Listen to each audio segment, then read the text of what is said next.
Everyone, आज हम पढ़ेंगे न्यूट्रिशन इन अमीबा। हमने फर्स्ट पार्ट में बहुत कुछ बेसिक्स से स्टार्ट किया था एंड हमने बहुत कुछ पढ़ा था। आज हम पढ़ेंगे न्यूट्रिशन इन अमीबा। हम अमीबा के बारे में इतना तो जानते ही हैं कि अमीबा जो है एक यूनिसेलुलर ऑर्गेनिज्म है ना, सिंगल सेल से बना है और ये इरेगुलर शेप होता है। ये हमेशा अपनी शेप को चेंज करता है, कोई फिक्स्ड शेप नहीं होता है। इतना तो हमें पता है। देखिए, हम है ना बेसिक से स्टार्ट करेंगे ताकि आपको ये अच्छे से क्लियरली समझ में आए। ओके, मैंने जो ये ड्राइंग बनाई है ये है amoeba. Okay, this is amoeba and आप जो ये देख रही हो दिस, एंड ये है न्यूक्लियस। ओके, अब देखिए हम पढ़ रहे हैं न्यूट्रिशन इन अमीबा। ठीक है, तो अच्छे से बिल्कुल पढ़ेंगे ताकि क्लियरली समझ में आए। तो ये न्यूक्लियस है एंड दिस अमीबा। अब देखते हैं ये खाना कैसे खाता है। न्यूट्रिशन में हम यही देखते हैं ना। अब देखिए, अब कोई जब फूड आता है, ये फूड यहाँ पे है। Okay, this is food. ये जो मैंने बनाया है ये है फूड। ओके, अब देखिए क्या होता है जब अमीबा कोई फूड को देखता है, ये उसके उधर पास में जाता है एंड ये जो आप शेप देख रहे हो, दिस शेप, ऐसी वाली शेप जो है, हाँ, ये शेप इसको घेरने के लिए बना रहा है। ठीक है, तो इस शेप को बोलते हैं पूसोपेडिया। ओके, इस शेप को क्या बोलते हैं? पूसोपेडिया। मैं यहाँ लिख देती हूँ। और देखिए जब है ना फूड आता है तभी ये दोनों साइड जो ऐसी शेप बन रही है ना, तभी ये ऐसे करता है, तो इसको बोलते हैं पूसोपेडिया। एंड अब देखिए ये जो फर्स्ट स्टेप है इसको हम लोग क्या बोलते हैं? इंजेशन। इसको बोलते हैं इंजेशन, यानी ये फूड को इनटेक कर रहा है, फूड को कंज्यूम कर रहा है ना। हम लोग फूड कंज्यूम किससे करते हैं? इनटेक किससे करते हैं? अपने माउथ से। उसी तरह वो करता है पूसोपेडिया। एंड जो प्रोसेस होता है जो जिससे अमीबा फूड को ऑब्टेन करता है, तो process of obtaining food in amoeba, उसको हम लोग बोलते हैं फाइगोसाइथोसिस। ठीक है, फाइगोसाइथोसिस। ओके, मुझे मिस्टेक हो रहा है बोलने में। मैं यहाँ लिख देती हूँ, the process of obtaining food in amoeba by the process of is called phagocytosis। तो आपने डायग्राम अच्छे से समझ लिया है। अब मैं एक्सप्लेन करती हूँ। ठीक है, देखिए अमीबा के पास कोई माउथ नहीं होता है और कोई फिक्स्ड प्लेस नहीं होता है। ठीक है, जिससे वो फूड को इंजेस्ट कर सके, अपने बॉडी के अंदर ले सके। हमारे पास है, हमारे पास तो माउथ है जिससे हम फूड को लेते हैं। जैसे हमारे पास माउथ है तो इसके पास माउथ नहीं है ना, इसलिए अमीबा इंजेस्ट करती है फूड को बाय यूजिंग इट्स पूसोपेडिया। ये जो स्ट्रक्चर आप देख रहे हो, ये है पूसोपेडिया। जब फूड आता है तभी वो ऐसा स्ट्रक्चर बनाता है ताकि वो फूड को इंजेस्ट कर सके। अब आपको समझ में आया कि पूसोपेडिया क्या होता है? ठीक है, ये क्लियर हो चुका है। तो देखिए जब भी कोई food particles comes near amoeba, जब भी कोई फूड पार्टिकल्स अमीबा के बगल नियर में आता है, तो क्या होता है कि जो अमीबा है वो इंजेस्ट कर लेती है इस फूड को। वो ये जो टेम्पररी लाइक फिंगर प्रोजेक्शंस है ना, ये शेप, उसके हेल्प से ये उसको मतलब इंजेस्ट कर लेती है। ओके, हमने इंजेशन को पढ़ लिया है। अब हम देखेंगे दूसरा स्टेप क्या है, वो डाइजेशन। ओके, तो हमने क्या पढ़ लिया? इंजेशन पढ़ लिया है। ओके, इंजेशन क्लियर हो चुका है। अब हम पढ़ेंगे डाइजेशन। ठीक है, अब देखिए डाइजेशन क्या, जैसे ही फूड इंजेस्ट होता है, जैसे ही फूड अमीबा के अंदर आता है, तो फूड वैक्यूल एक फॉर्म होती है। ठीक है, ये जो फूड वैक्यूल देख रहे हो आप, उसके अंदर फूड चले जाता है। फूड वैक्यूल तभी फॉर्म होती है जब तुरंत खाना आता है, उस टाइम में फूड वैक्यूल बन जाता है। ये जो आप देख रहे हो, मैं एरो साइन दे देती हूँ, ये है फूड वैक्यूल। ठीक है, मैं यहाँ फिर से लिख देती हूँ, ये है न्यूक्लियस। NuCl है, CLD नहीं है। ठीक है, न्यूक्लियस। एंड ये पूरा तो अमीबा है, ये पता है। एंड दिस ये है फूड, ताकि आप रिकॉल मतलब भूल ना सको। ओके, तो अब देखिए जैसे क्या होता है, जैसे फूड जाता है अंदर, ये फूड वैक्यूल क्या करता है? सिक्रेट करता है एंजाइम्स, डाइजेस्टिव एंजाइम्स। अब आप सोचोगे व्हाट इज डाइजेस्टिव एंजाइम्स? तो देखिए अभी फ़िलहाल आप इतना याद रखिए कि डाइजेस्टिव एंजाइम्स है ना, एक बायोलॉजिकल कैटालाइस्ट है जो मदद करती है केमिकल डाइजेशन में। ओके, तो केमिकल डाइजेशन इससे होता है। एंड ये हम जब न्यूट्रिशन इन ह्यूमन बींग्स में पढ़ेंगे, इसमें हम अच्छे से मैं आपको बताऊंगी। तो अभी आप सिर्फ इतना याद रखो, नहीं तो कन्फ्यूज़न होगा। तो हमने देख लिया यहाँ पे डाइजेस्टिव एंजाइम सिक्रेट होती है, जिसके कारण ये जो फूड है वो ब्रेक डाउन हो जाता है और सॉल्युबल मॉलिक्यूल्स में कन्वर्ट हो जाता है बाय केमिकल रिएक्शंस जो होते हैं, वो जो एंजाइम्स करता है ना, उसके वजह से। ठीक है, तो हमने क्या समझा? अब हमने ये समझा कि डाइजेशन जो होता है अमीबा में, सॉरी 10 यहाँ लिख देती हूँ, 10 डाइजेशन इन अमीबा, अमीबा किसके अंदर, सॉरी फूड का डाइजेशन किस में होता है? Takes place inside the food vacuole. ठीक है, फूड वॉक्यूल, मैं इधर ये लिख देती हूँ, फूड वॉक्यूल, फूड वैक्यूल।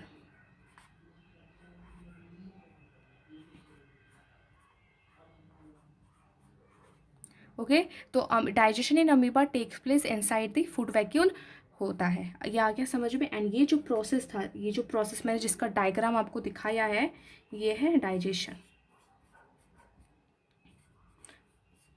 ये है डाइजेशन।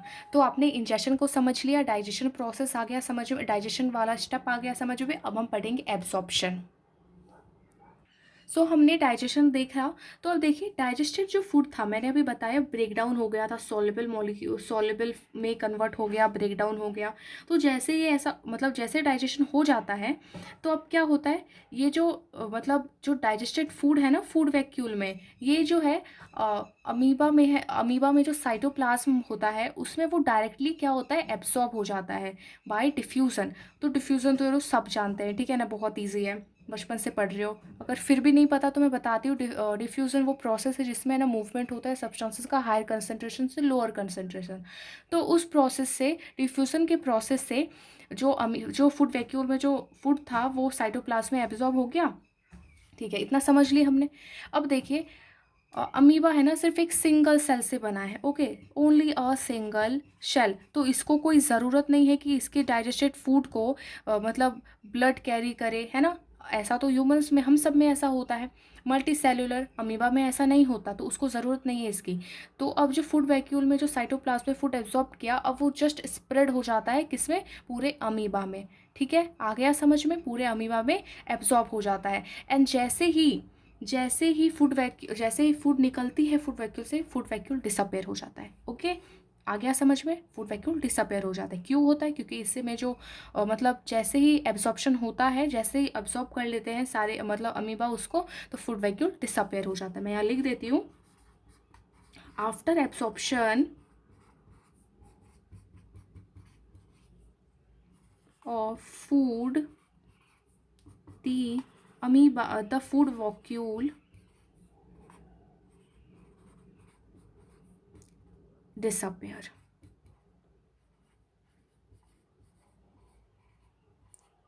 ठीक है, ये बहुत इंपॉर्टेंट है। हाँ, आ गया समझ में फूड एब्सॉर्प्शन का प्रोसेस। तो मैं एक बार रिकॉल फिर से मतलब मैं फिर से एक बार शॉर्ट में बता देती हूँ। जैसे डाइजेशन का प्रोसेस होता है, उसके बाद एब्सॉर्प्शन होता है। तो एब्सॉर्प्शन में जो डाइजेस्टेड फूड था, ओके, जो डाइजेस्टेड फूड था वो है ना डिफ्यूजन के प्रोसेस से साइटोप्लाज्म में चले जा मतलब बाहर निकल जाता है, इससे साइटोप्लाज्म में एब्जॉर्ब हो जाता है। एंड उसके बाद ये पूरे अमीबा में वो सेल को मतलब ये जो अमीबा है उसको पूरा फूड को एब्जॉर्ब कर लेती है। एंड जैसे ही फूड एब्जॉर्ब होता है, ये जो फूड वैक्यूल है ये डिसअपेयर हो जाता है। ओके, फूड वैक्यूल डिसअपेयर हो जाता है। आई होप एब्जॉर्प्शन समझ में आया हो। अब हम पढ़ेंगे एसिमिलेशन। अब है एसिमिलेशन। तो देखिए, एसिमिलेशन क्या होता है मैं पहले अच्छे से बताती हूँ, फिर समझ में आएगा अच्छे से। ठीक है, तो एसिमिलेशन है ना एक प्रोसेस है। Okay, it is a process जिसमें एब्सॉर्ब्ड फूड, ठीक है, एब्सॉर्ब फूड जिसमें यूज़ किया जाता है to getting energy and growth के लिए, रिपेयर के लिए, तो वो होता है एसिमिलेशन प्रोसेस। तो जो हमने देखा था, जो फूड जो था, ठीक है, जो फूड एब्सॉर्ब हो गया था, अब वो फूड तो काम आएगा ना। तो देखिए, मैं यहाँ पे लिखती हूँ, दूसरे पेन से लिखती हूँ। So a part of the food in, sorry absorb आएगा ना, a part of food absorbed in amoeba shell is used to obtain energy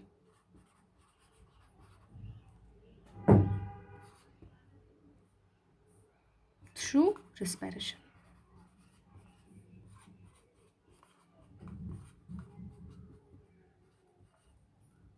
हाँ, तो देखिए क्या होता है एसिमिलेशन में, है ना, मतलब फूड का देखिए जो एब्सॉर्ब फूड होता है, और सही बात है ना, एब्सॉर्ब जो फूड होती है अब वो काम आएगा ना एनर्जी पाने के लिए, है ना, जैसे हमारे लिए फूड फ्यूल है जिससे हम एनर्जी पाते हैं, तो उसी तरह उसके लिए भी एनर्जी वो पाएगा।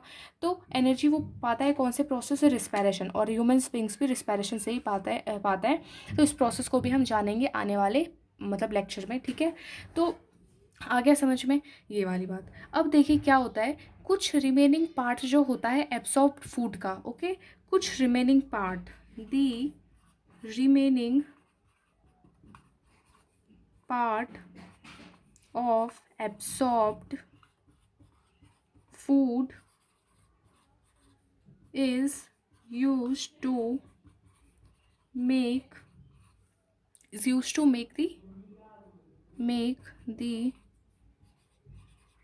पार्ट्स ऑफ अमीबा, ठीक है, अमीबा। अब देखिए क्या होता है, एक तो रिस्पायरेशन हो गया जिससे वो एनर्जी पा लेता है, ठीक है। अब क्या होता है, और जो रिमेनिंग फूड का जो पार्ट बचा हुआ रहता है एब्सॉर्ब फूड का, वो है ना अमीबा उसको लेता है अपने ग्रोथ के लिए, ठीक है। Is use to make parts of amoeba, मतलब ग्रोथमेंट के लिए, ठीक है, the growth of amoeba.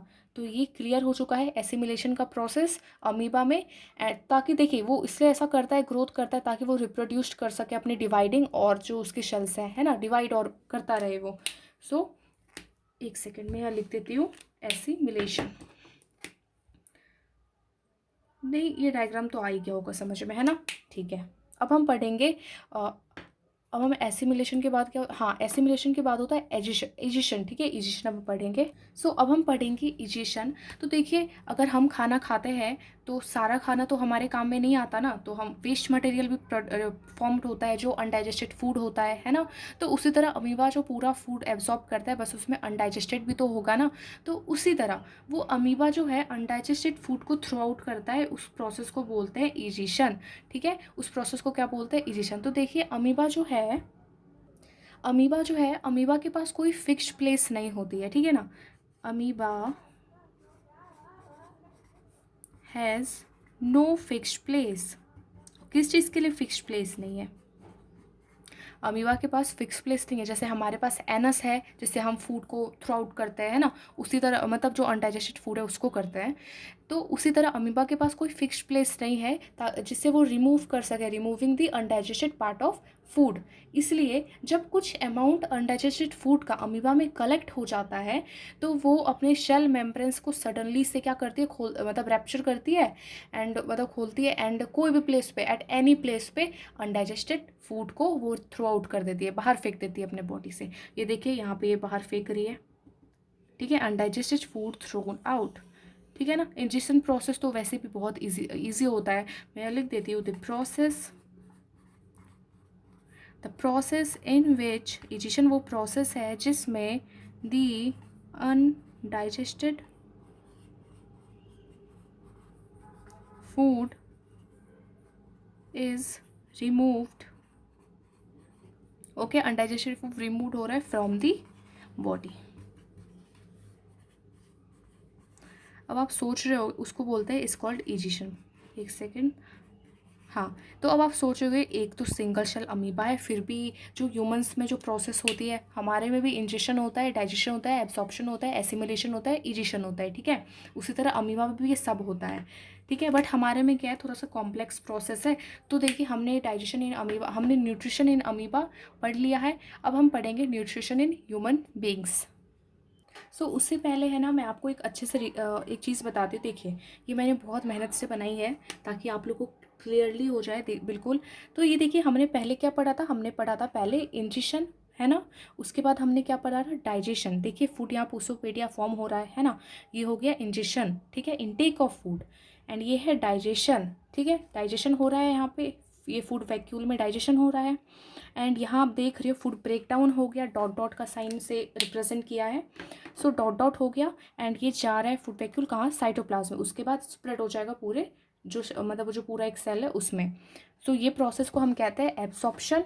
And उसके बाद हमने क्या पढ़ा था, एसिमिलेशन हमने पढ़ा था। एसिमिलेशन में क्या देखा था कि जो एब्सॉर्ब फूड है वो एनर्जी बनाने के काम में आ रहा है, ग्रोथ के काम में आ रहा है, एसिमिलेशन में हमने ये देखा था। एंड इजिशन में क्या देखा था हमने, वो प्रोसेस देखा था जिसमें अनडाइजेस्टेड फूड जो है अनडाइजेस्टेड फूड को रिमूव कर देती है वो अपने बॉडी से, वो हमने देखा था इंजिशन। सो मैं आज के लिए इतना ही। न्यूट्रिशन अगला वीडियो होगा न्यूट्रिशन इन ह्यूमंस बींग्स में। ओके, आई होप आपको ये समझ में आया हो। अगर समझ में आया हो तो मेरे चैनल को सब्सक्राइब एंड लाइक ज़रूर करें and also press the bell icon, ताकि आपको ऐसी वीडियोस एंड अपडेट्स मिलती रहे। Okay, thank you.